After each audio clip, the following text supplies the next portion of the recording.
evident that an orator ought to frame his auditors to such a temper as they are in when they are angry, and show that the opponents are guilty of those things which excite anger, and that they are such persons as men are accustomed to be angry with.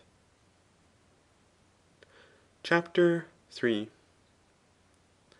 Since, however, the being angry is contrary to the being placable, and anger is contrary to placability, the disposition of those that are placable must be considered, who those persons are to whom they conduct themselves with placability, and through what causes they become so. Let placability then be a remission and suppression of anger. If, therefore, men are angry with those that neglect them, but neglect is a voluntary thing, it is evident that they will be placable to those who do none of these things, or do them unwillingly, or appear not to have done them voluntarily. They will likewise be placable to those who wish to have done the contrary to what they have done, and also to those who are such towards themselves as they are towards others, for no one appears to neglect himself. Likewise to those who acknowledge their faults and repent of them, for considering the pain which they feel as a punishment for what they have done, they cease to be angry. But this is evident from what takes place in punishing servants. For we punish in a greater degree such of them as deny the fault, and contradict us, but we cease to be angry with such of them as acknowledge they are punished justly. The cause, however, of this is that it is impudence to deny what is manifest, and impudence is neglect and contempt. We feel no shame, therefore, towards those whom we very much despise. Men are placable likewise to those who humble themselves towards them, and do not contradict them, for thus they appear to acknowledge that they are inferior to them. But those that are inferior are afraid, and no one who is afraid is negligent. But that anger ceases towards those who humble themselves is evident from dogs who do not bite those that prostrate themselves.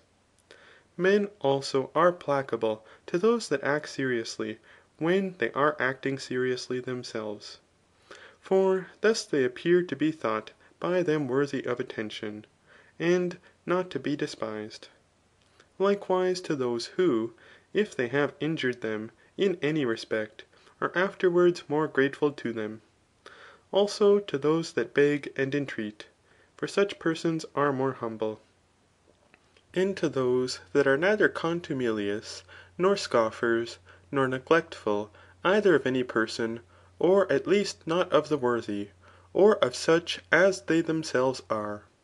And in short, men become placable from causes contrary to those which excite to anger.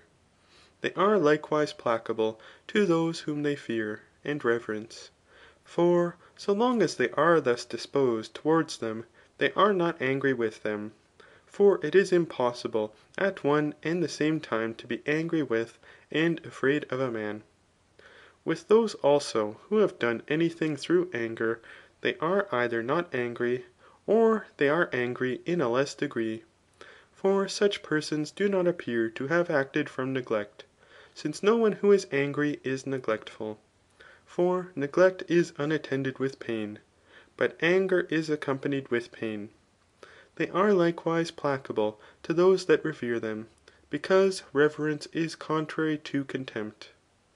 It is also evident that men are placable when they are in a disposition contrary to anger, as when they are in sport, when they are laughing, when they are at a festival, when they are successful, when they perform any business happily, when they are full, and in short, when they are without pain, experience a pleasure unattended with indolence, and are in good hope.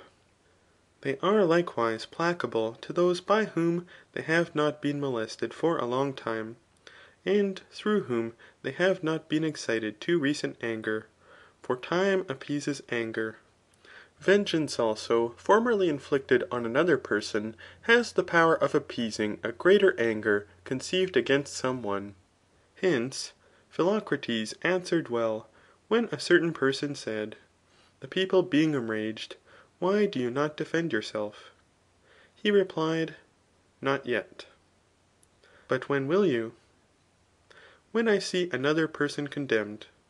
For men become placable when they have consumed their anger upon another person, as it happened to Ergophilus, whom the people absolved, though they were more enraged against him than against Callisthenes, whom the day before they had condemned to death.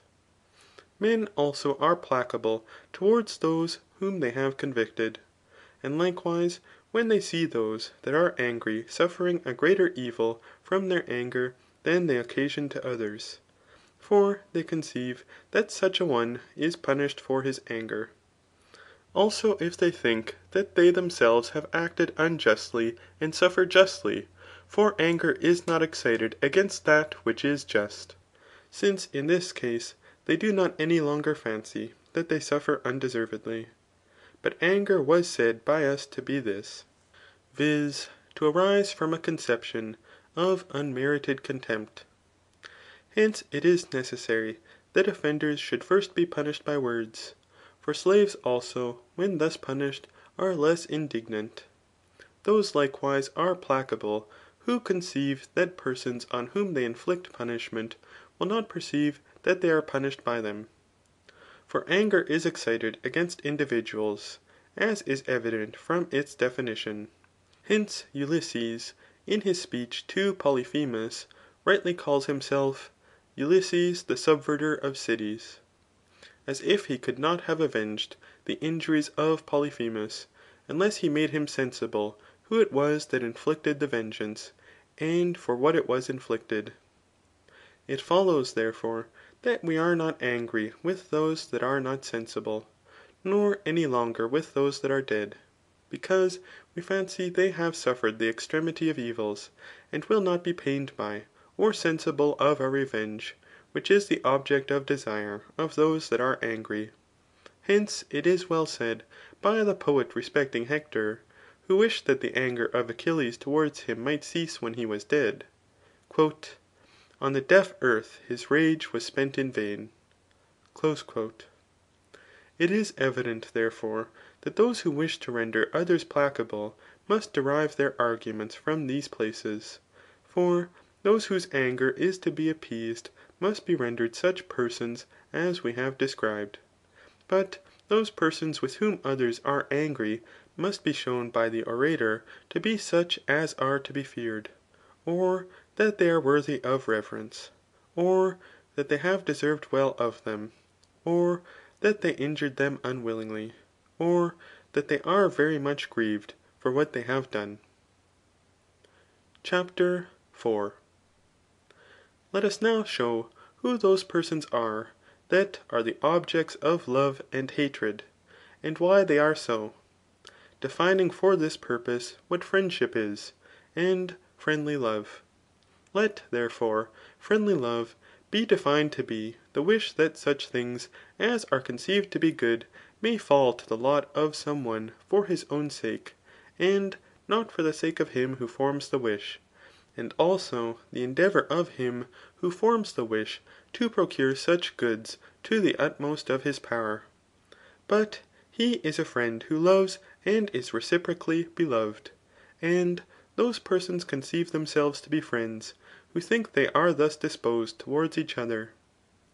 These things, therefore, being supposed, it is necessary that a friend should be one who reciprocally rejoices in the good which befalls another person, and is naturally pained when that person is aggrieved.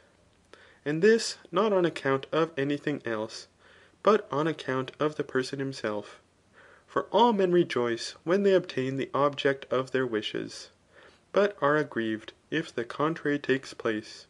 So that pains and pleasures are an indication of good and bad wishes. Those likewise are friends to each other, to whom the same things are good and evil. And also those who are friends and enemies to the same persons and things. For these must necessarily wish the same